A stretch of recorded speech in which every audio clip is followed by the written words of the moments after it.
What is going on, guys? It is your boy here, the combat consultant, the soundboard god, Jacob Koopman. And I figured I'd review AJ's last fight versus Jermaine Franklin to determine whether or not I see him fit to return against a guy the caliber of Tyson Fury. So let's get after it. All right, so I've got the full highlights here. Now, I figured I'd watch the highlights just because I can't record physically for 55 minutes. I just don't have the time anymore, but we do have the full highlights here. AJ's looking ripped, man. He is looking absolutely yoked. Now, that's a lot of what people would say about him, is that his frame, right? His frame is so beefy. There's so much muscle there that there are long-term mobility and cardio issues that will affect him. So that's going to be the first thing I'm looking for off the bat in this fight. He looks absolutely massive, perhaps the most massive I've ever seen him. Franklin, of course, is at a major disadvantage because he's got a much bigger, taller guy against him. And we do know that Anthony Joshua's style, despite his pure instinct to go in for the kill, he's got a fantastic finishing instinct, is a guy that likes to hang back, kind of stay in long boxing range and look for counters.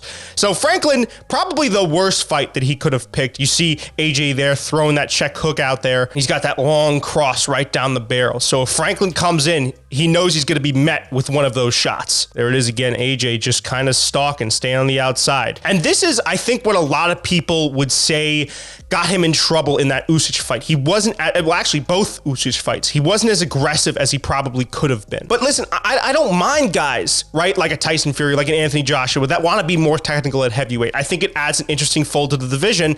And you see here, granted, again, it is against a much shorter opponent. It does have success, especially with guys that have power like Joshua. Tyson Fury seemingly just pulled power out of his ass out of nowhere these last couple of Deontay Wilder fights. But I think if you combine those two where you can end any fight in an instant with one shot in the heavyweight division, counters could be a really, really underutilized tool. And Joshua just staying behind that jab. The jab, the two, and the check hook are his biggest weapons. That's a nice body shot there. Also, I noticed that Jermaine wasn't really active in a big way. And listen, I don't blame him. You can't, there's a small margin for error when you're facing a guy as powerful, as physical, and at times as fast and as calculated as Anthony Joshua. Again, you really can't afford to make any mistakes. And this is kind of a key juncture in the fight that I want to talk about, because Franklin, when he had the most success I've seen out of this video, granted we are 3 minutes 50 seconds in, when he's had the most success was when he was kind of bum rushing AJ, coming in with those hacksaw type combinations. I think it's important, while keeping the goal of this video in mind, to talk about how AJ would fare against a guy like a Tyson Fury that in his last fight looked a lot more aggressive,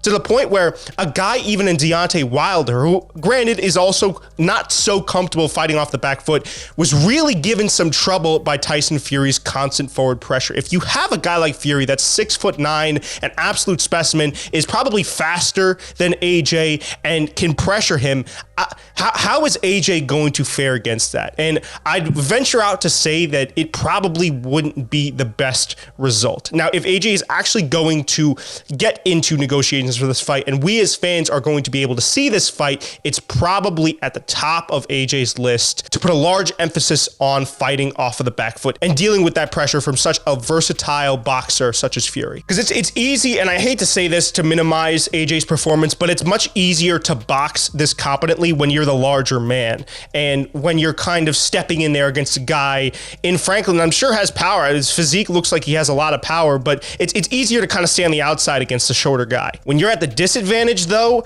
AJ's style, especially in the heavyweight division, it can be tested, man. That's my main worry if you were to go up against a Tyson Fury, because Tyson Fury is also slick, right? He can throw shots very fluidly. It's what makes him one of the best boxers in the world. If he's coming forward, he's not just going to be winging wildly. It's going to be short, sharp, accurate shots that bring with them a lot of power. And that's where I think AJ will be presented with the most amount of trouble. Short steps, never squares his feet. That's also good.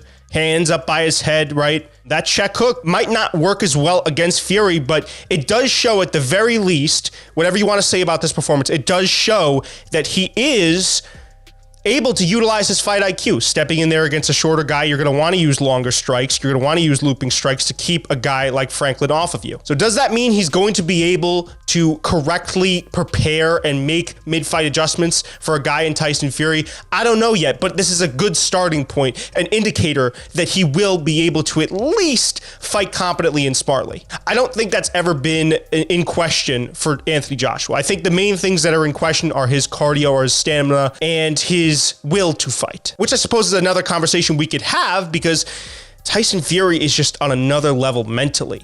In the build-up to the fight, right? In the fight itself, is he going to get in Anthony Joshua's head? Is Joshua going to be able to get on the level mentally of a Tyson Fury? And he's poking that long guard out there. He can't do that against a Tyson Fury. I'm going to pause this now. Again, against a smaller guy, against a guy that's not necessarily as fast as you are, that works a treat. But I don't really see that having the same success against a taller guy who's also more mobile. Tyson's also, in my estimation, going to give Anthony Joshua a lot of problems in the clinch. You see AJ here, he's utilizing it pretty well. But Tyson, especially in his last fight against Deontay, I felt like really learned how to kind of bully guys in the clinch. So that's going to be another really big obstacle that AJ has to overcome. AJ is an incredibly talented boxer. Nobody will argue the opposite. Seems like a consummate professional as well, a guy that's always willing to get in there and challenge himself against the top of the division, such as an Usyk, or even when he challenged for the title against Vladimir Klitschko. But I almost wonder if in this Fury fight, he will bite off more than he can chew. Because Fury, for all the things you want to say about his contract negotiations, about